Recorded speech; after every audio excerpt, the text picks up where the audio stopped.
안녕하세요. 워런 버핏처럼 매일 신문을 박주영과 함께 읽으면서 투자의 고수가 됩시다. 오함의 신박 오늘 8월 21일 목요일 순서 시작하도록 하겠습니다. 자, 날씨가 다시 좀 더워졌더라고요. 그죠? 어제는 밤에 잠을 자려는데 한 2, 3주 전에 되게 더웠을 때처럼 자는데 땀이 뻘뻘 나가지고 중간에 한번 일어났던 기억이 납니다. 마지막 더위인 것 같습니다. 그러니까 조금 더우시더라도 이 마지막 더위 건강하게 잘 보내시길 바라겠습니다.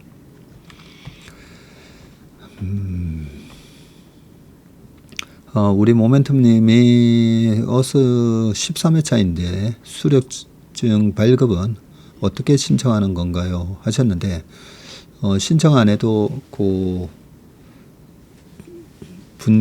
분기가 아니라 회차별로 해서 1년이 되시면 아마 어서 쪽에서 보내드릴 겁니다. 아마 13회차라고 하시니까 이제 딱 1년이 지나셔서 아마 수료증이 아마 날아갈 겁니다. 성경 말씀에 너희에게 같은 말을 하는 것이 나에게는 쉽고 너희에게는 유익하니라 하는 말씀이 있다고 하셨네요. 같은 말씀을 계속 하셔도 저 같은 경우는 계속 까먹습니다. 아유, 감사합니다. 랩 계좌 따라하기 잘 안 됩니다. 타 랩 상품 가지고 있는데 수익이 좋아서 복사해서 한다고 해도 수익률 많이 다릅니다. 이연복 셰프가 레시피 그대로 알려줘도 밖에 나가서 차리면 다 망해서 온다고 하네요. 그러니까요. 뭐 골프 치시는 분들 아니면 뭐 야구, 축구 다 할 거 없이 유튜브 보면 저렇게 하는 거구나 쉽네 하는데 실제로 해보면 잘 안 되잖아요. 그죠? 따라하는 것도 쉽지는 않습니다. 환경에 오어들이 나간다고 해서 영상 보고 왔는데 주가가 박살이라는 표현을 했다가 진행자분한테 정정받는 거 보고 웃어버렸네. 그러니까요. 이 방송 용어에 적합하지 않았던 것 같습니다. 와, 진짜 체슬리 MP 변경 보는데 두산 에너빌리티는 저랑 계속 매도 타이밍이 거의 비슷하네요. 하셨습니다. 가입 가능한 증권사 어디에서든 체슬리 랩 가입하면 같은 종목으로 운영되나요? 랩은 거의 똑같이 운영됩니다. 단지 목표 전환형하고 그냥 장기 성과형하고는 좀 다르게 운용이 됩니다. 자, 음봉, 양봉 3번 맞췄는데 2번 더 맞추기는 쉽지 않겠지만 도전해 봅니다. 라고 하셨고요. 이번에 미국 지수를 팔고 미국 필수 소비자와 보안업체 쪽으로 갈아탔어요. 예전에 말씀드렸듯이 RSI와 MACD 신호도 주었고 관세 리스크가 크지 않다고 하니 조정받았던 것이 정상화하나 싶습니다. 그리고 혹시 상담은 그룹으로 하시나요? 1대1로 하면 민망할 것 같아서 여쭤봅니다. 그냥 듣기만 해도 될까요? 네. 그래서 오히려 그룹으로 상담을 진행을 하고요. 어떤 분들은 또 개인적으로 얘기를 하고 싶은데 또 여러 사람 모여 있으니까 좀 쑥스러워 하시는 분들도 계시고 한데 일단 여러 사람 같이 계시면 내가 물어보고 싶은 거 다른 분이 질문도 해 주셔서 좋습니다. 그리고 굳이 그러고 나서 1대1로 좀 하실 말씀이 있으시면 저한테 따로 얘기해 주시면 제 방에서 잠깐 또 얘기 나누실 수 있습니다. 초등학교 4학년 딸이 돈이 왜 필요한지, 투자는 왜 해야 하는지 등등 물어보는 수준이 점점 높아지는데요. 체계적으로 설명을 하기에 약간 고민이 되는 것 같아요. 전무님께서는 아이들을 키우면서 어떻게 설명하고 또 어떤 경로로 아이들에게 경제가 자연스럽게 스며들게 하는지 조언을 구해봅니다. 지금 EBS에 한 몇 년 됐죠 벌써. 그 자본주의 다큐멘터리 있습니다. 그거 보여주시는 게 좋을 것 같아요. 기초사면 봐도 될 것 같아요. 되게 재밌으면서 이 자본주의가 뭔지에 대해서 설명을 해놨는데 그 영상은 어른들도 다 보셔야 되고요. 정말 잘 만들어진 영상이고요. 자, 돈이 왜 필요한지, 투자는 왜 해야 되는지 간단하게, 자, 우리가 자본주의에 살고 있기 때문에 돈이 없으면 많이 불편합니다. 그죠? 학교, 학원, 그리고 밖에 나가서 외식, 집에서 밥을 먹든 돈이 있어야 됩니다. 그죠? 여행을 가고 싶어도 돈이 있어야 됩니다. 그래서 우리가 돈이 필요한데 그 돈을 벌기 위해서는 일을 해야 되는 거고요.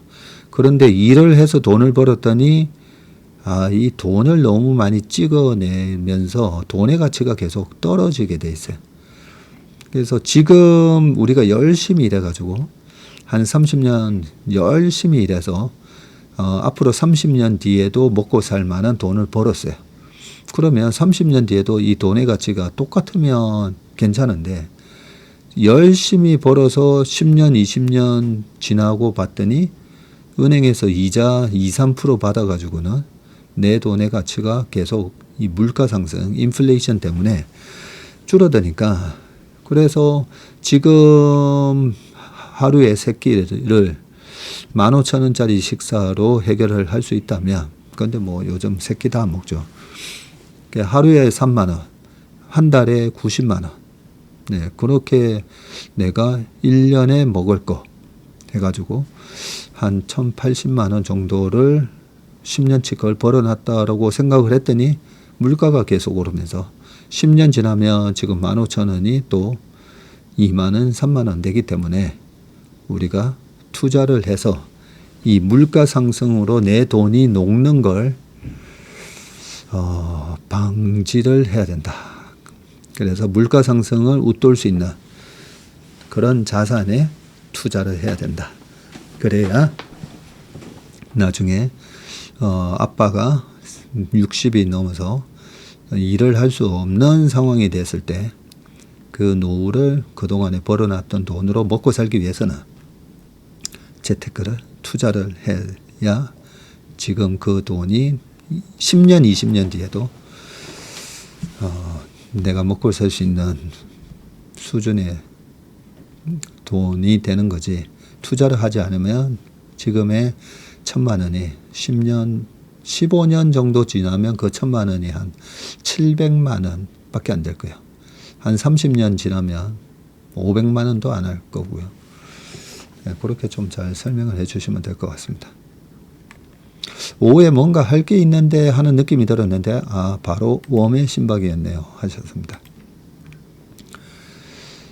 자, 임감농님 너무 재치 있으시네요.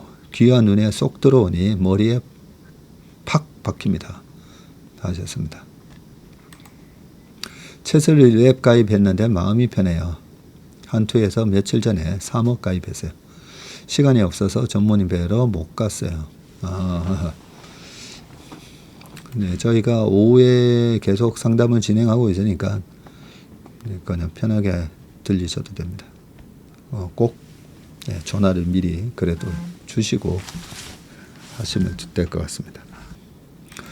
전무님 설명하시는 스타일이 저랑 비슷한 것 같아서 이해가 쉬워요. 축구도 시합은 골키퍼만 하는데 그것도 비슷하네요. 우리 당근이요 님도 축구 매니아신가 보네요. 네, 한번 운동장 놀러 오시면 좋을 것 같습니다. 이번 주 토요일 아침 반포정원 운동장, 일요일은 양재근린공원 오후 4시부터 7시입니다. 이번 주 일요일은 제가 운동을 잘하면 못 갈 수도 있습니다.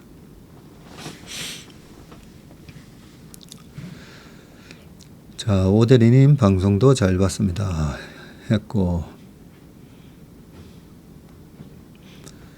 우리 전영미 님이 지금 채슬리에서 나와서 집에 가는 전철 탔어요.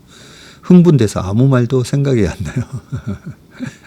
조 차장님 인상 좋고 친절하시고요. 다들 구면인 듯 웃음이 나와요. 이제 짐을 내려놓은 듯 해요 하셨습니다. 정말 잘 오셨습니다. 생일 다음날 최슬리 인턴 1년 선물을 받았습니다. 하루 늦은 생일 축하를 받은 느낌이라고 하셨습니다. 네, 우리 누군가 했더니 우리 북극곰님이시군요. 그저께가 생일이었나 봅니다. 자, 오늘 드디어 최슬리에서 제 계좌를 운영하였습니다. 4개 종목. 기대는 조금 하고 나중에 감탄하고 싶습니다. 네. 매년 겪는 일이지만 변동성장은 정말 힘드네요. 1등 포트 따라하기도 준비할 겸 100% 현금화 했는데 계좌에 주식이 하나도 없으니 즐거움이 사라졌네요. 가격에 오르고 내리는 변화 자체가 재밌었는데 9월부터 제대로 배우고 공부하여 새롭게 다시 시작해보려 합니다. 네.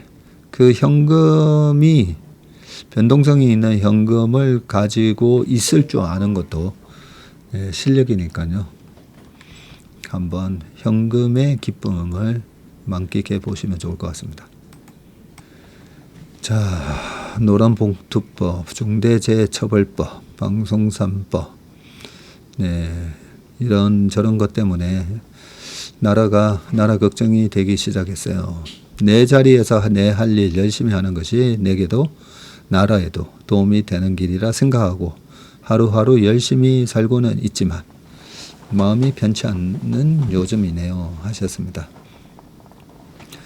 보통 우리가 지난번 금투세라든지 아니면 상법이라든지 이런 부분은 이제 저희 주식시장에 아주 큰 영향을 미치는 일이니까 저도 우리 업계의 전문가로서 그 부분에 대해서는 목소리를 높이고요.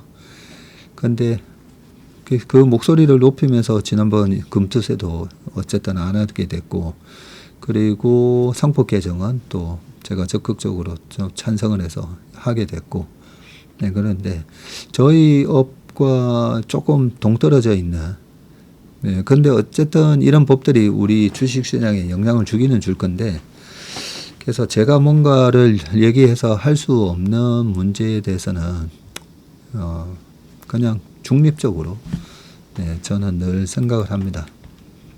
네, 그래서 나의 컨트롤로 뭐 할 수 없는 거는 그냥 어쩔 수 없다 생각하시고 너무, 네, 걱정 안 하시면 좋을 것 같습니다.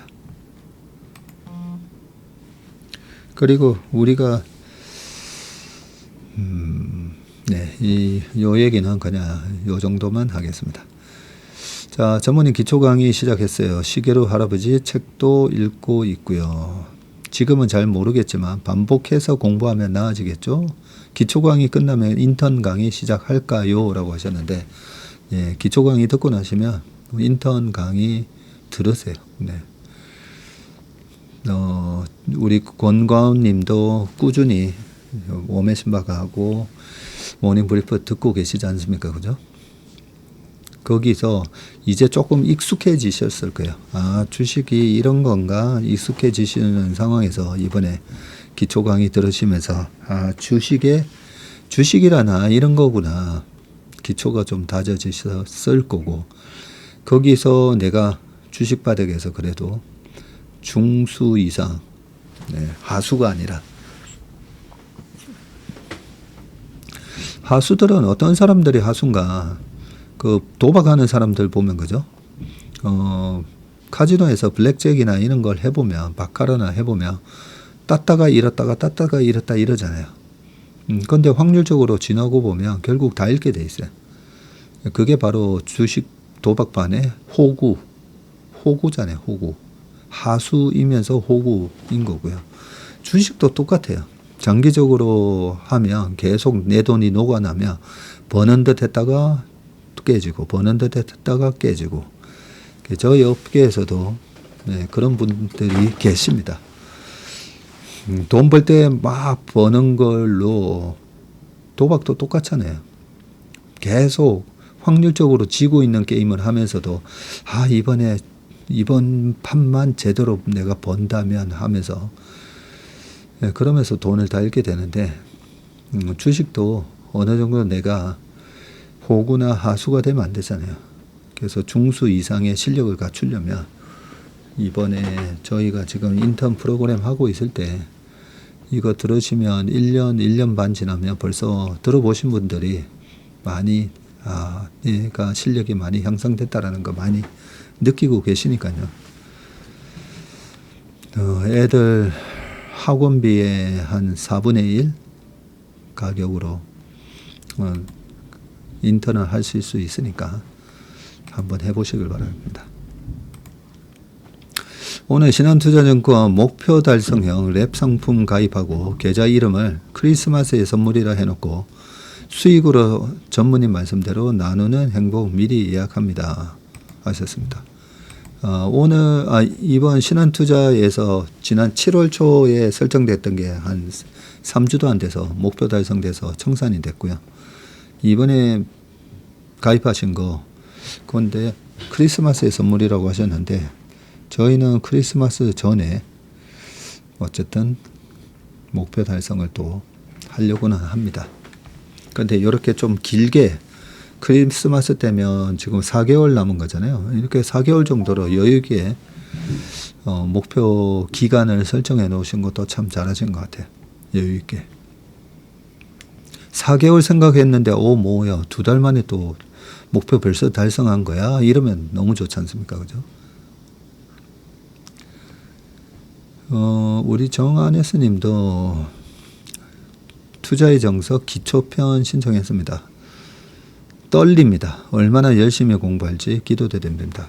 근데 투자의 정석 기초편은요, 그냥 편안하게 들으시면 됩니다. 편안하게 들으시면 다 이해되실 걸로 되어 있습니다. 기다리던 조정이 왔는데요. 조정이 이렇게 반가운 건 5년 만에 처음입니다. 네.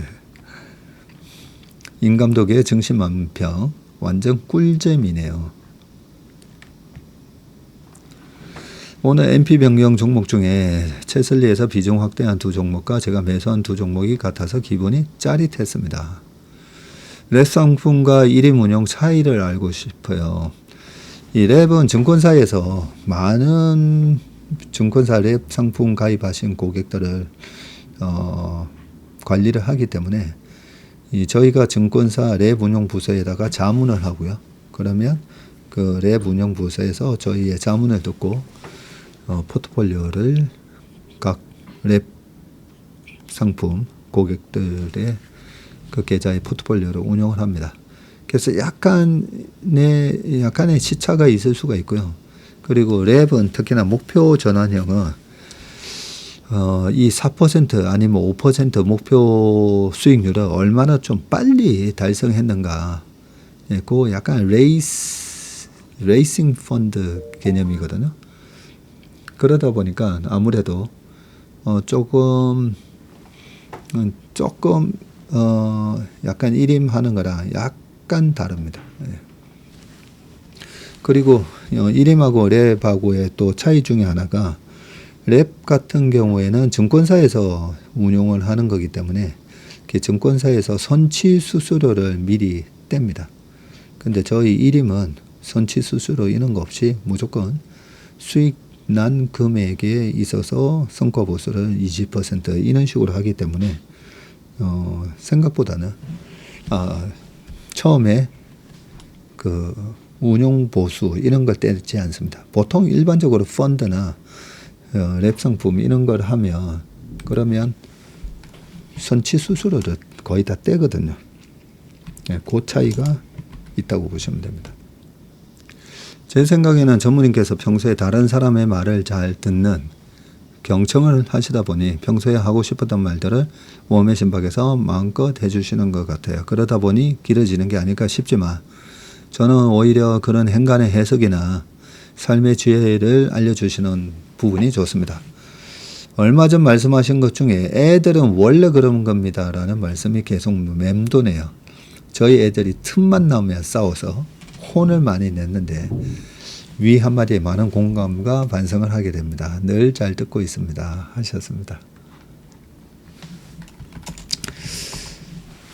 네, 지금도 좀 전에 저희 아이들하고 카톡을 했는데요. 이번에도 아이들이 같이 며칠간 있었거든요. 그래서 제가 저희 아들하고 딸, 또 오빠랑 싸우면 어떡하나, 네, 그런 생각을 했는데 또 싸우긴 했는데 금방 화해했다고. 네, 요즘은 이제 싸우는 기술도 좀 생겨가지고 자기네들도 이렇게 엉엉 울 정도까지 안 싸우고 뭐 할만하다가 잘 화해를 한다고 그럽니다. 근데 제가 저희 형님한테도 옛날에 제가 삼형제 둘째 보다 보니까 저희 형한테 엄청 빠락빠락 들었었거든요. 예, 그게 그러면서 막 치고받고 싸우기도 하고, 예, 그런 게 생생하게 생각납니다. 제가 초딩 때도 근데 저희 형님이 저보다 덩치가 훨씬 커요. 저희 형님은 키가 184거든요. 그래서 어릴 때 싸우면 한 번도 이겨본 적이 없습니다. 그런데 그렇게 많이 싸우고 그래서 옛날 일이 후회스러워 가지고요. 형님한테 왜 그렇게 대들고 간섭하고 싫어할 말을 했을까? 그게 미안해서 요즘 저희 형님한테 되게 잘합니다. 저희 아버지 어머니한테도 마찬가지고요. 그래서 원래 애들은 어릴 때부터 싸우면서 클 수밖에 없고요. 그래서 그런 말이 있잖아요. 형제가 많은 집에서 자란 아이들이 이 사회성이 뛰어나다고. 자, 체슬리 모닝 브리프 들으면서 나도 체슬리 클럽에 들어가고 싶다. 간절한 마음이 들었습니다. 어찌나 분위기가 좋은지요. 매일 조용히 방송 듣고 배우고 있는 소액주주입니다. 4, 5년 정도 소자본으로 외국 주식 사서 수익률 100%이고요. 매일매일 방송 들으면서 많이 배우고 실천하려 노력하고 있습니다. 주식의 기쁨 책도 읽고 있습니다. 무튼 열심히 저축해서 체슬리 클럽에 들어가겠습니다. 하셨습니다. 그런데 저희 체슬리 TV를 시청하고 계시는 분, 그리고 우리 인턴 하고 계시는 인턴분들, 제가 다 묶어서 채밀턴이라고 이제 제가 그 이름을 만들었지 않습니까? 그죠? 체슬리 패밀리 앤 인턴. 그러니까 이미 체슬리 클럽에 다 들어와 계신 거예요. 우리 체슬리 TV에서 이렇게 워맨신박이랑 아침에 모닝 브리프를 들으시는 분들은 다 채밀턴이십니다. 이미 체슬리 클럽에 들어와 계십니다. 잘못하면 국민들에게 자본시장에 뛰어들게 해서 부동산에 놔뒀으면 괜찮을 걸 더 망쳐선 안 된다는 책임감을 가지고 있습니다. 라는 기재부 장관의 답변을 듣고 제 얘기를 믿을 수 없어서 10번은 돌려봤네요. 하셨습니다. 저도 한 5번 돌려봤거든요. 흑흑 하면서. 네. 근데 분명히 이 부분은 좀 잘못하셨어요. 코로나 때도 보면 그때 코로나 당시에 주가가 1400 찍고 쭉 올라오는데 워낙 그 외국인들의 그 투매를 우리 개인 투자가들이 다 사다 보니까 그러면서 생긴 게 동학개미였었잖아요. 그러면서 그때 금융위원장님이신가 분이 지수 1800 왔는데 여기서 함부로 그렇게 주식을 사면 안 됩니다.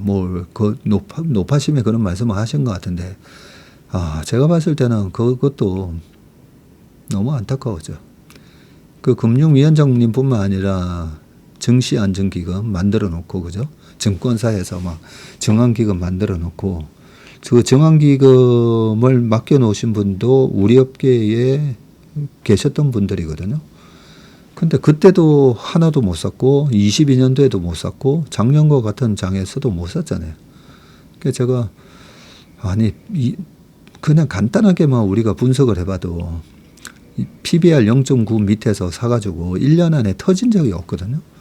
근데 그 기금이 뭐 다른 기금도 아니고 증권사에서 돈을 이렇게 각출해 가지고 증시 안정기금이잖아요. 그 증시 안정기금에 그 왜 바닥에서 주식을 못 사죠? 그런 거 보면 저는 전문성이 이 주식이라는 게 원래 좀 어려워서 그렇기도 하지만 그 정도로 우리 업계에서 뭐 오래 계시고 이게 중요한 게 아니라 주식은 주식은 그런 퀀트적인 부분도 공부해야 되고요. 제가 늘 말씀드리지만 UFC 같다 했잖아요. 네, 태권도, 유도, 복싱 이런 거 하나만 배우서 안 된다고요. 주짓수까지.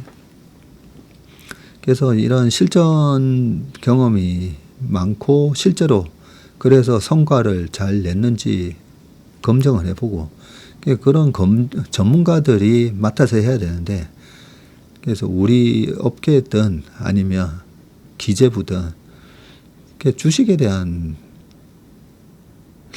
부분을 좀 잘못 알고 계시는 분들이 많은 것 같아요.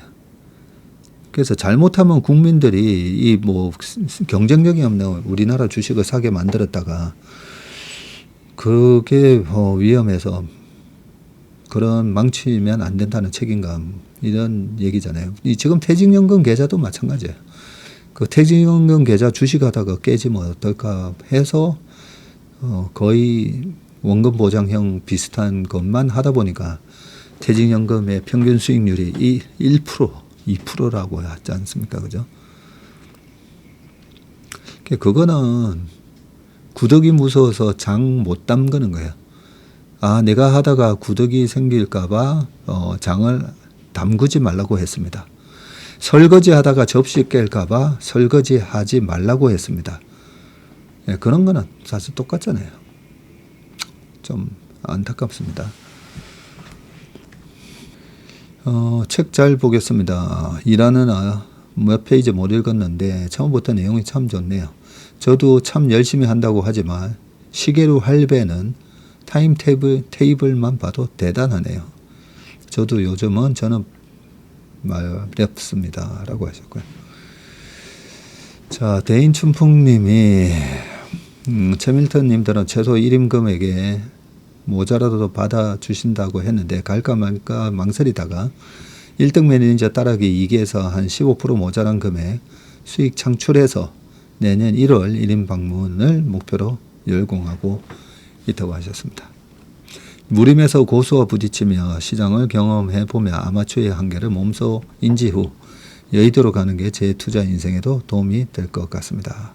상상해보면 최슬리 향하는 그날이 꽃길 아닐까라는 생각이 듭니다. 하셨습니다. 우리 대인춘풍님이 이 족구 되게 좋아하시는 분이시고 주식도 약간의 순발력이 필요하거든요. 그래서 족구 좋아하시니까 아마 이번에 1등 매니저 따라 하셔가지고 예, 그 15% 부족한 부분 아마 다 메꾸실 수 있을 거라고 생각합니다. 자, 인턴 18회차 1만 시간을 향하여 조금씩 배워가고 있는 최밀턴입니다. 본업 때문에 많은 시간을 내서 공부는 못하지만 하루에 조금씩 꾸준히 1만 시간을 채워보려고 합니다. 라고 하셨습니다. 맞습니다. 네, 하루에 조금씩 꾸준히. 네, 우리가 그 업에서 어느 정도의 수익도 내고 성과도 내고 그렇게 할 수 있는 수준이 되려면 네, 반드시 이 컨시스턴시가 필요합니다. 요거 막 댓글 읽고 있는데 바로 옆에 우리 오대리 코스피 하락은 기회. 지금 이 섹터를 사세요. 13,000에 제목이 코스피 다시 오릅니다. 단 이 섹터를 사세요. 라고. 전무님 바쁘신 와중에도 사인도 해주시고 사진도 같이 찍어주셔서 감사해요 하셨습니다. 우리 장기정님 왔다 가셨죠. 8월의 하늘이 참 예쁘네요. 매미 소리도 정겹습니다. 하셨고요. 조선의 왕자 아톰 성구 매니저 감사합니다. 오늘 천리마 비유가 제 자신이 천리마에서 떨어진 경험이 많아서 충격적으로 다가왔습니다. 지난번 IQ 80 비유와 축구 프로 선수와 아마추어 비교 등은 제 자신을 올바로 보는데 큰 도움이 되었습니다. 하셨습니다. 자, 댓글 처음 다는데 이것도 설레고 떨리네요. 얼마 전부터 조금씩 현금화해서 드디어 최소 금액 모아서 KB증권 랩 가입하셨다고 했습니다. 화이팅이십니다. 굿럭. 제가량님이 전무님 아스트라 랩스 남은 70% 월요일장에 매도 처리했고 수익률 110% 달성했다고요. 와. 자, 매도 이유는 전무님 퀀트 분석에서 미장 조정 얘기가 있었고 차트상 상승 파동이 끝나고 하락 파동에 진입된 차트 흐름이어서 할 수 없이 전량 매도 처리하였는데 신의 한 수였습니다. 대단하십니다. 아니 이렇게 뭔가를 실천하신 게 정말 대단하세요. 우리 제가량님이 매일 아침 모닝브리프 또 들어오시고 웜의 신박 이래 들으시면서 이제는 정말 약간 고수의 반열로 들어가신 것 같습니다. 한스 서른 옷고 뛰어 우리 한스님께서 봄에 가족 데리고 인사드렸던 인턴입니다. 그때 애들 3명 데리고 오셔가지고 그죠? 오늘 택배가 왔길래 배우자 택배인 줄 알고 한 구석에 뒀다가 저녁 늦게 발견하고 반가운 마음에 열어봤습니다. 수료증, 고퀄리티 자동 우산, 고급 타올, 인턴 한 사람 한 사람 잊지 않고 1주년 챙겨주셔서 감사드립니다. 가보로 잘 뒀다가 둘째에게 나중에 주려고요. 네, 둘째 그 똘망똘망한 눈망울이 아직도 기억이 납니다. 대표님 5분 특강 듣고 초4 둘째 딸 아이가 귀가하는 길에 배우자에게 박세익 대표님이 아마존에 투자하면 돈이 10배로 늘어난대 라고 말해서 웃으면서 귀가했던 생각이 저희 가족에게는 봄날 따뜻하고 좋은 추억이 되었습니다. 그때 이 가족 사진, 저랑 사진을 못 찍어서 제가 그때 좀 마음이 가시고 난 다음에 사진을 못 찍었네. 그래 생각이 되었습니다. 자, 언제 다시 한번 꼭 오시길 바라겠습니다. 자, 그러면 댓글은 여기까지 읽고 이제 신문 기사 보도록 하겠습니다. 자, 첫 번째 기사 좀 보겠습니다. 더워서 옷을 좀 벗었습니다. 자, 석유화학 구조조정 에틸렌 370만 톤 감축이라고 되어 있는데요. 석유화업계의 사업 재편 자율 협약식이라고 되어 있고요. 김정관 산업통상자원부 장관 왼쪽 5번째. 하나, 둘, 셋, 넷, 다섯. 이분이시다. 그죠? 그러면 이분. 20일 서울 남대문로 대한상공회의소에서 열린 석유화학업계 사업재편 자율협약식에서 주요 석유화학업체 대표자와 협약서를 들고 기념 촬영을 하고 있네요. 정부와 석유화학업계가 만성적인 이 공급 과잉에 처한 에틸렌 생산량을 최대 370만 톤 줄이기로 했네요. 핵심 원료인 이 에틸렌은 나프타 분해 설비 이 NCC에서 나오는데 국내 NCC의 4분의 1가량을 감축하는 목표를 세운 겁니다. 정부는 대주주의 자구 노력을 포함한 충분한 사업 재편 계획을 제시한 기업에만 금융세제 연구개발 지원과 규제 완화를 포함한 맞춤형 패키지를 제공하겠다는 원칙을 제시했고요. 이는 산업통상자원부 장관은 국내 10대 NCC 기업 최고 경영자들과 석유화학 산업 제도약을 위한 산업계 사업 재편 자율 협약식을 열고 이 같은 내용의 자율 구조조정 방안을 내놨는데요. 내년 완공을 앞둔 샤힌 프로젝트를 합친 국내 전체 NCC 용량 1,470만 톤에 약 18에서 25%를 기업이 자율 감축한다는 게 골자입니다. 기업들은 이번 자율협약을 토대로 연말까지 사업 재편 계획을 제출하기로 했고 정부는 업계가 제출한 산업 재편 계획과 각 기업의 자구 노력을 종합적으로 검토해서 필요한 지원 패키지를 마련한다는 방침이고 구윤철 기재부 장관은 사업 재편을 미루거나 무임승차하는 기업은 정부 지원 대상에서 배제하는 등 단호하게 대처할 것이라고 밝혔습니다. 자, 여기 보시면 그림이 쭉 나오죠.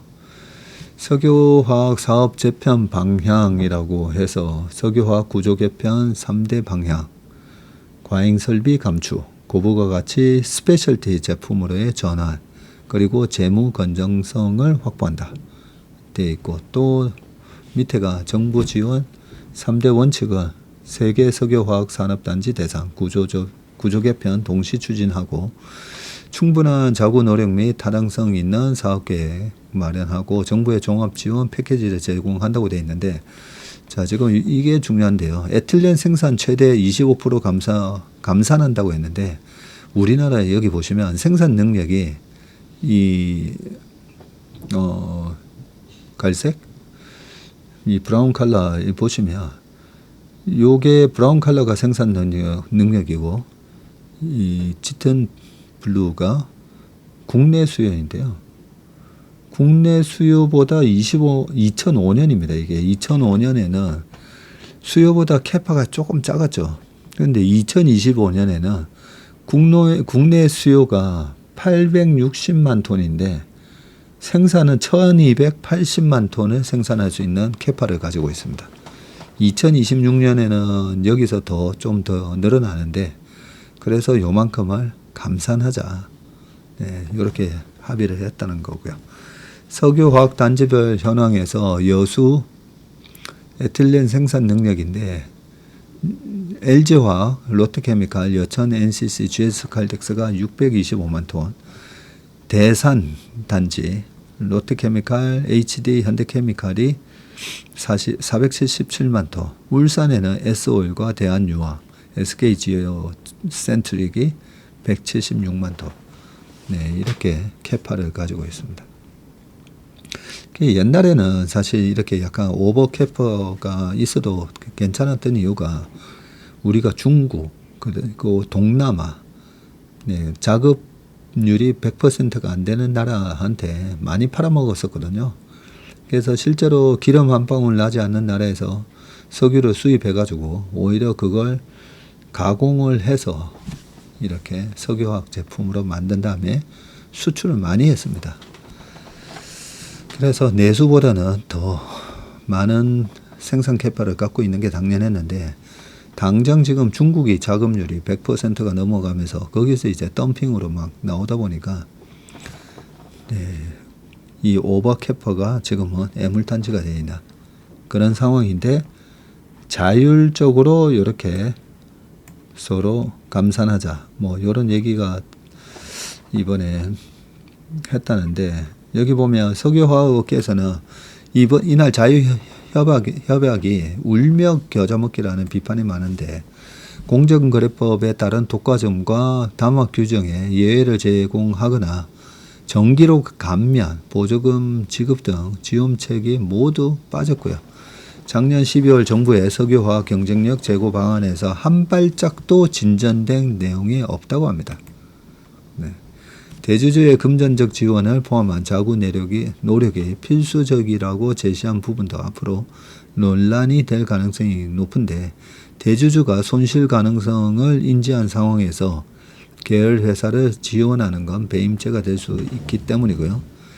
이번 상법 개정안은 이사는 총주주의 이익을 보호하고 전체 주주의 이익을 공평하게 대우해야 한다고 규정을 하고 있는데, 재계 관계자는 모호해진 상법 규정 탓에 구조조정 과정에서 경영진이 각종 소송에 휘말릴 수밖에 없고 구조조정 속도도 늦춰질 것이라고 우려를 하고 있습니다. 한 구조조정 전문가는 2014년 발표된 일본 정부의 석유화학 구조조정은 NCC 감축 계획이 훨씬 체계적이었고 각종 인센티브가 상세하게 포함되었습니다. 우리 방안은 늦어도 너무나 늦었다고 꼬집었고요. 일본 경제산업성은 2014년 11월에 석유화학산업 시장 구조에 관한 조사 보고서를 내고 5년에서 10년 단위의 명확한 감축 목표를 제시했었네요. 일개 에틸레 회사만 남긴다는 등의 가이드라인도 마련했다고 합니다. 자, 두 번째 기사는 진격의 K1 원전 드디어 미국 시장 기다려라. 자, 이 원전에 관련해서 지금 노이즈가 많은데 한수원을 필두로 한 K원전의 미국 시장 진출 방안이 오는 25일 미국 워싱턴 DC에서 열리는 이 한미 정상회담을 계기로 논의될 것이라는 관측이 나오고 있고요. 자, 국회 산업통상자원 중소벤처기업위원회 소속인 한 더불어민주당 의원은 이번 정상회담을 전후로 한수원이 웨스팅하우스와 함께 미국의 원전을 건설하는 다양한 방안을 마련하는 협약이 진행될 것으로 안다고 밝혔습니다. 미국 정부가 발주하는 원전 사업을 따내려면 웨스팅하우스 입장에서도 시공과 유지 보수 능력을 보유한 한국 기업과의 협력이 필수적인 상황이라고 했고요. 네, 우리의 장점이 나오죠. 우리의 장점은 시공과 유지 보수 능력을 보유한 한국 기업이라고 되어 있습니다. 업계에서는 한수원과 웨스팅하우스가 합작사를 설립해서 미국이 발주하는 원전 건설 사업 입찰에 참여하는 방안이 포함될 것으로 보고 있고요. 한국 기업이 단독으로 미국 시장에 진출하는 것보다 수주 가능성을 높이는 방안으로 평가가 되는데 트럼프 대통령이 대형 원전 300기를 건설하는 정책을 추진하는 가운데 미 원전 협력이 제2의 마스가 미국 조선업을 다시 위대하게 이 제2의 마스가 프로젝트가 될 수 있다는 기대가 나옵니다. 체코 원전 수주 과정에서 한수원이 웨스팅하우스와 이 불공정 계약을 맺었다는 논란이 제기됐지만 후속 협상 과정에서 미국 진출 협력 방안을 논의한 것으로 전해졌고요. 원전업계 관계자는 웨스팅하우스가 원천 기술에 이 지식 재산권을 갖고 있지만 시공 능력이 없어서 미국뿐 아니라 유럽 등 다른 지역에 진출할 때도 한국과 협력해야 할 것이라고 분석을 했습니다. 여기 표가 잘 정리되어 있습니다. 그죠? 미국 원전 시장 현황 및 전망이고요. 신규 이 중장기 목표로는 신규 건설 등으로 전력 용량의 300에서 400기가와트로 확대한다고 되어 있습니다. 자, 한수원이 요 밑에 거 읽어볼게요. 한수원은 웨스팅하우스와 합작 투자 회사를 세우는 방식으로 미국 원전 시장에 진출하는 방안을 추진하고 있는데 구체적인 자본 출자 계획과 시기, 원전 사업 등은 협상 중인 것으로 알려졌고요. 한수원과 웨스팅하우스의 미국 합작 투자는 두 회사가 올해 초 체결한 원전 협상서에는 포함되지 않은 것으로 알려졌지만 비슷한 시기 한미 정부가 맺은 한미 원자력 수출 및 협력 원칙에 관한 기관 간 약정, 이 MOU 등을 토대로 두 회사가 미국 원전 재건을 지원할 수 있는 쪽으로 논의 중인 것으로 전해졌습니다. 네, 내용이 되게 깁니다. 그죠? 요 밑에 내용은 읽어보시길 바라겠습니다. 자, 이 관련 기사인데 좀 중요한 것 같아서 가져왔고요. 50년 원전 수출 제한 논란에 신기술에는 적용이 안 돼라고 되어 있는데, 자, 불공정 합의 내용을 뜯어보니 라고 되어 있습니다. 자, 한수원과 한국전력이 미국 웨스팅하우스와 올 초 타결한 이 지식재산권 협의의 계약 내용이 50년간 유지된다는 내용이 포함된 것으로 전해지면서 불평등 계약 논란이 거세고요. 다만 합의 대상인 원자로 노형, 원자로 설계 방식과 구조, 이 원자로 노형이 OPR 등 구형 모델이라는 점에서 최근 신규 노형 개발을 시작한 한수원 등 팀 코리아의 성과에 따라 언제든 탈피할 수 있는 상황이라고 반론이 나왔습니다. 20일 원자업계 등에 따르면 한수원 등과 웨스팅하우스의 지식재산권 분쟁 타결 협정서 대상은 OPR과 APR인데 한수원 등 팀코리아가 50년간 체코를 제외한 EU 가입국, 북미, 일본 등에는 원전을 수출할 수 없고 그 외 지역에도 원전을 수출하려면 1기당 1기당 6억 5천만 달러 약 9천억 원 규모의 물품 용역 구매와 1억 7,500만 달러의 로열티를 웨스팅하우스에 제공해야 한다. 하지만 이 내용은 모두 OPR과 APR 등 기존 모델에 한정된다고 되어 있고요. 한국은 1990년대 미국 컨버스천 엔지니어링 현 웨스팅하우스에서 원천 기술을 도입해서 2세대 경수로인 OPR1000을 개발했고요. 현재 주력 모델은 이를 발전시킨 3세대 경수로 APR1400인데 수출 본계약을 앞둔 체코 두코바니 원전은 APR1400에서 용량만 줄인 APR1000이라고 합니다.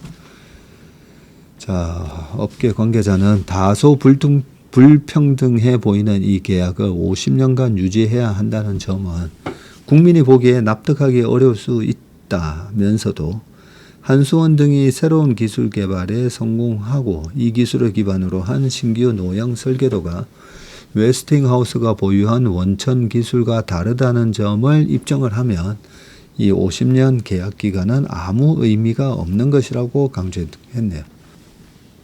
지식재산권 논란의 대상이 되는 구형 노형으로 협정 대상을 한정한 것은 신기술 개발 이후 분쟁의 불씨를 털고 가겠다는 의미로도 볼 수 있습니다.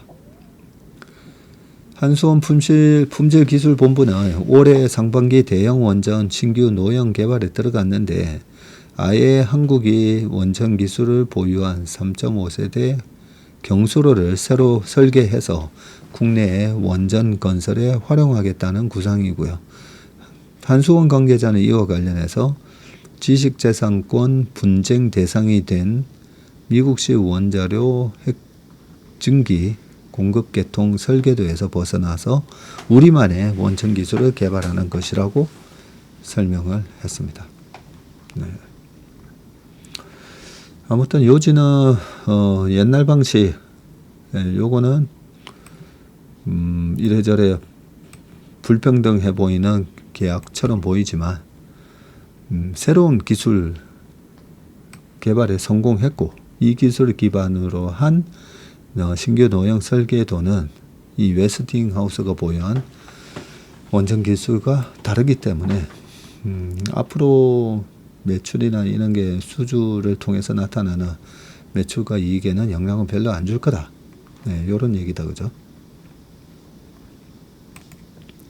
자, 미국에서 점점 커지는 AI 거품론, 엔비디아 팔란티어 매도 행진이라고 되어 있습니다.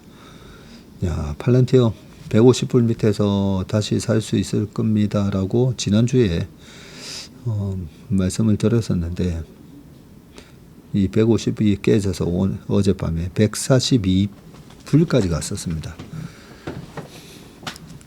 근데 지금 보면 지난번 작년이나 뭐 트럼프의 외생 변수 이런 걸로 빠지면 공격적으로 딱 들어가도 되는데 지금은 종목이 그냥 먼저 빠진 거잖아요.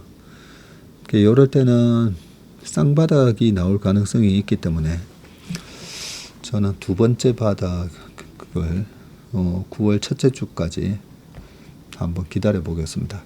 2023년부터 기술기업의 주가를 이끌어온 AI 테마에 거품이 낀 것이 아니라는 비관론이 확산되고 있는데 뉴욕 증시에서 나스닥 지수가 1.46% 빠졌고요. AI 업계에 대한 비관적 분석이 잇따르면서 투자자의 매도 욕구를 자극했는데 MIT 산하 연구팀은 보고서를 내고 AI 파일럿 프로그램 가운데 5%만이 수백만 달러의 가치를 창출했고 나머지 95%는 아무런 수익을 내지 못하고 있다고 지적했습니다. 기업들이 맞춤형 AI 도구를 사용하고는 있지만 대다수 AI는 실질적인 도움을 주지 못한다는 분석인데 스탠포드 대에 따르면 미국의 민간 AI 투자 규모는 22년 474억 달러에서 지난해 1091억 달러로 2배 이상 확대됐습니다. 여기에 더해서 샘 얼트만 CEO가 AI 산업에 거품이 끼얹을 수 있다고 발언을 해서 투자자 불만이 커졌고요. 그는 최근 기술 전문 매체인 더버지와 인터뷰에서 투자자들이 AI에 과도하게 흥분해 있는 것은 사실이라며 AI 기업들의 가치가 이미 통제불능 수준이라고 했습니다. 이 같은 발언에 엔비디아, 브로드컴 다 3%씩 빠지고 마이크로소프트도 1.4% 등 시가총액 1조 달러 이상인 기술 기업이 이날 일제히 하락을 했습니다. 최근 호실적을 신고한 AI 방산업체 팔런티어도 전날 대비해서 9% 급락하면서 5거래일 연속 하락세를 이어갔고요. 파이낸셜 타임즈는 지난 1월 중국 딥시크의 등장으로 미국 기업의 AI 시장 지배력과 반도체 수요에 의문이 제기된 적이 있다면서 주가는 회복했지만 투자자들이 AI에 대한 부정적인 소식에 얼마나 민감하게 반응하는지 여실히 보여주는 사례라고 전했습니다. 일각에서는 4월 연저점 이후 40% 이상 상승한 나스닥 지수가 숨고르기에 들어간 것이라고 보는 시각도 있는데 AI 낙관론 역시 여전하고요. 댄 아이버스 웨드부시 증권 글로벌 기술 리서치 총괄은 포춘과의 인터뷰에서 AI 혁명이 향후 2-3년간 기술주 강세장을 이끌 것이라면서 이는 1996년의 기회이지 1999년의 붕괴가 아니다고 진단을 했습니다. 그때 온라인 닷컴 버블이 생겼을 때 1996년만 하더라도 올라갈 룸이 많았었죠. 많았었고 1996년, 97년 그러다가 98년도에 아시아 외환위기 그리고 98년도 8월 달에 러시아 디폴트 그러면서 시장이 한번 출렁거렸다가 그러고 나서 랠리가 또 오는데 98년도에 그 S&P 500 기준으로 그냥 나스닥으로 말씀드리면 나스닥이 한 2000에서 1100 언저리까지 확 밀렸다가 그러고 나서 다시 5100을 갔었죠. 나스닥이. 그렇기 때문에 이분이 말씀하시는 거는 지금 AI에 대한 거품론 얘기 많이 하는데 99년 아니고 96년이야. 뭐 요 얘기를 하고 계십니다. 제일 중요한 건 뭐니 해도 이 밸류에이션이 싸냐 비싸냐 이거든요. 그때 나스닥의 그 PER이 160배가 넘었었습니다. 160배가. 지금 나스닥 PER 얼마인 줄 아세요? 30배 수준입니다. 그래서 그 전에 계속 이러저래 거품 얘기를 코로나 이후 때부터 계속 나왔던 건데 거품은 많지 않습니다. 지금 30배 정도만 그렇게 높진 않고요. S&P 500이 22배인데 일단 금리가 높다 보니까 실질적으로 이 PR의 역수에 해당되는 1 나누기 22 4.5%의 수익률하고 10년물 국채 4.3하고 그렇게 주식이 아주 매력적이다고 볼 수가 없는 거죠. 그것 때문에 지금 또 주식가가 조정에 들어가고요. 조정에 들어가는 이유는 뭐 여기저기서 지금 말씀을 많이 했기 때문에 일단은 9월 초까지는 좀 지켜보고 그러고 나서 조정이 오잖아요. 저는 뭐 조정이 깊든 얇든 무조건 10월 중순부터 10월 말에는 지를 겁니다. 근데 이번에 만약에 확 빠지면 팔런티어 기준으로 만약에 어제 142불이면 그러면 제가 생각했던 가격이 많이 빠지면 130 정도 생각하는 거거든요. 한 135원짜리. 어제 140이었으니까 거의 다 온 거잖아요. 네, 그 정도 가격 조정일 거라고 생각하기 때문에 이번에 가격을 잘 보고 계시다가 싼 영역으로 들어오면 분할 매수 전략으로 대응하시면 좋을 것 같습니다. 1위 도요타 추월 시간 문제, 현대차, 기아 승부수를 던졌다고 되어 있는데, 현대차 그룹이 미국 시장에 하이브리드 카로 풀 라인업을 구축한다. 미국 소비자가 선호하는 이 SUV 하이브리드 카 모델을 넣으면서 모든 차급에서, 모든 차 세그먼트에서 하이브리드 모델을 선보이게 되고요. 내연기관차보다 수익성이 높은 하이브리드 카를 앞세워서 미국의 수입차 15% 관세에 대응하고 미국에서 하이브리드 카 점유율 1위를 기록하고 있는 일본 도요타를 잡겠다는 목표를 세웠습니다. 일본이 지금 제일 무서워하는 게 자동차마저도 한국의 경쟁력을 잃으면서 한국한테 밀릴까, 그 걱정을 많이 한다고 들었었는데요. 현대차는 연내 신형 팰리세이드 하이브리드 카 모델을 미국에 출시합니다. 현대차가 미국 시장에 대형 하이브리드 카를 내놓는 건 이번이 처음인데, 국내에서 지난 3월 출시한 뒤 7월까지 2만 대 가까이 팔렸을 정도로 인기를 끌고 있는 차고요.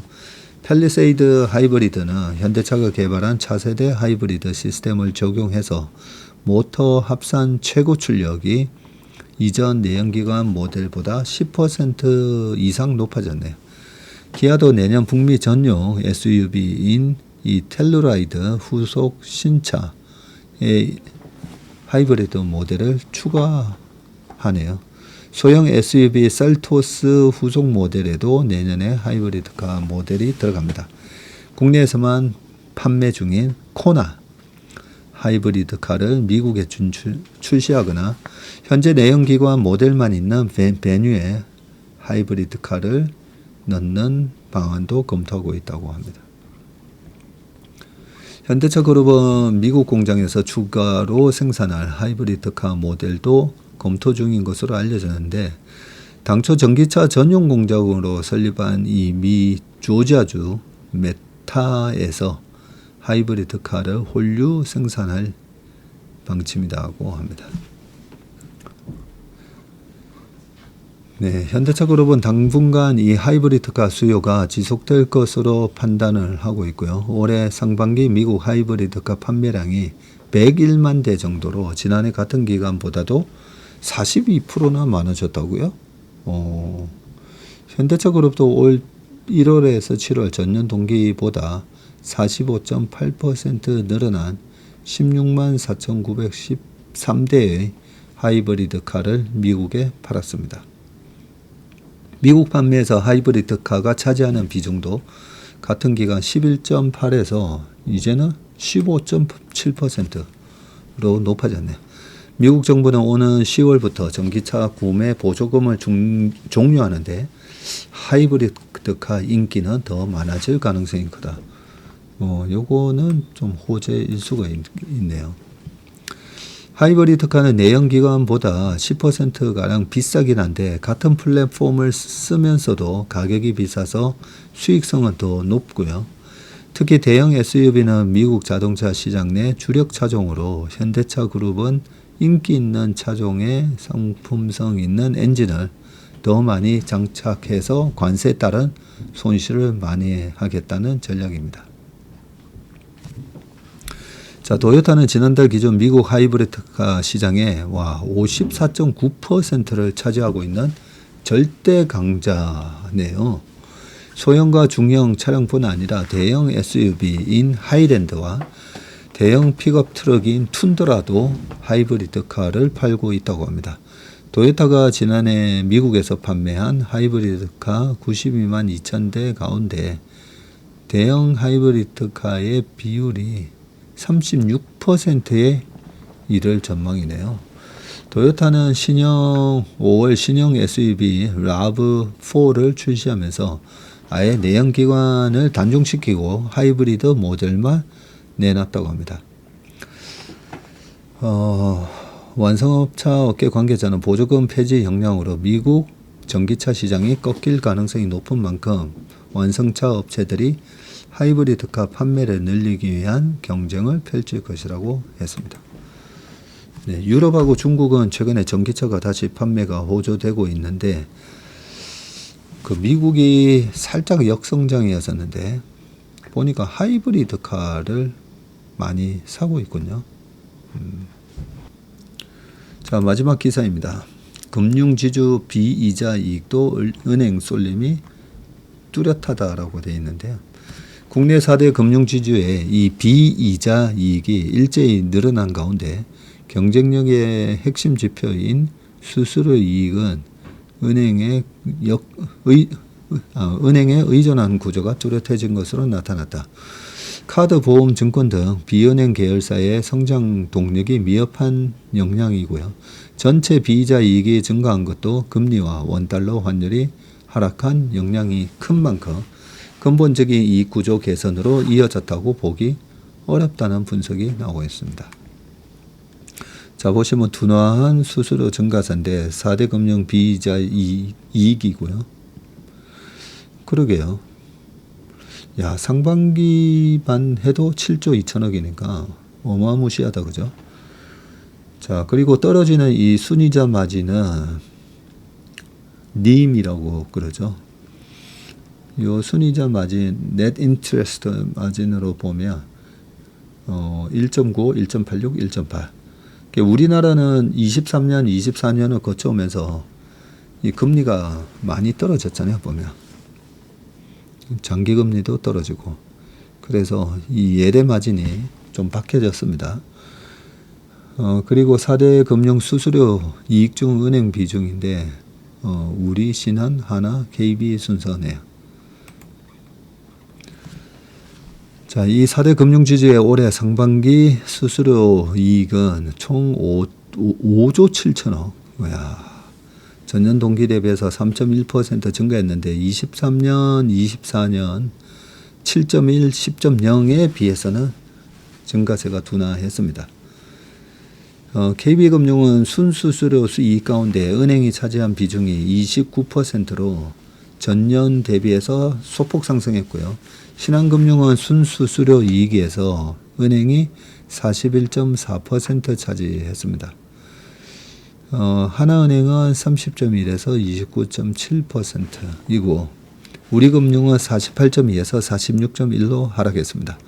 경기 침체 여파로 카드 수수료와 증권 수탁 수수료 등의 증가세가 이전보다 약해진 영향이 컸고요. 전체 비이자 이익도 외부 효과가 더 작용을 했는데 금리 하락세가 이어지면서 채권 평가 이익이 증가한 가운데 약세이던 원화가 2분기 들어서도 강세로 전환하면서 외화 환산 이익까지 불어났고요. 이 덕분에 4대 금융의 올 상반기 비이자 이익은 전년 동기 대비해서 7.2% 증가했습니다. 자, 하반기에도 상황이 만만치 않다는 평가가 나오는데 ELS를 비롯한 고위험 파생 상품 판매는 홍콩 H지수 ELS 손실 사태 이후에 관련 규제가 한층 까다롭게 바뀌었고요. 주요 은행은 다음 달 ELS 판매 재개를 목표로 하고 있지만 이전만큼 실적이 나올지에 대해서는 의구심이 붙는다고 되어 있습니다.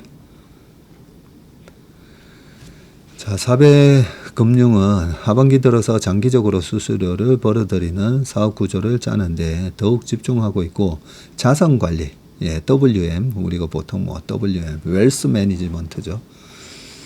이 사업이 대표적인데 하나금융은 도곡동에 고액 자산가를 겨냥한 클럽원 PB센터의 세 번째 지점을 열었고요. 우리금융도 이달 9번째 자산관리 특화 점포인 투체어스 W 송도점 영업을 시작했고 최근 앞다퉈 유언 대용 신탁에 가입할 수 있는 최소 위탁재산 기준을 확 낮추거나 개인형 IRP 수수료를 인하한 것도 결국 비이자 이익 확대 전략과 맞닿아 있다고 설명했습니다.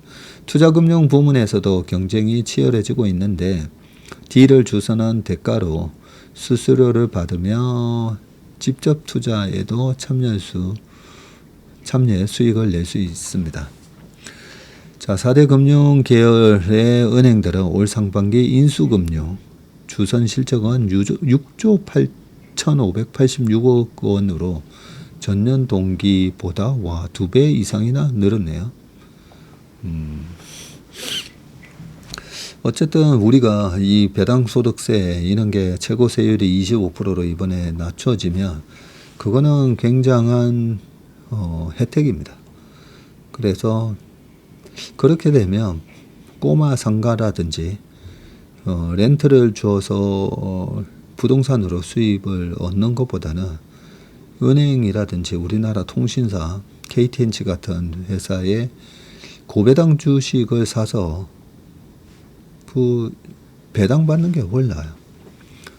이번 조정이 잘 이루어지면 특히나 이제 내년에 만약에 제가 생각했던 하드랜딩이 좀 오고 하면 은행주 많이 사셔도 될 것 같습니다. 내년 말씀드리는 겁니다. 네, 웜의 신박 오늘은 여기까지 하겠습니다. 오늘 하루도 행복한 하루, 건강한 하루 되시길 바라겠습니다. 고맙습니다.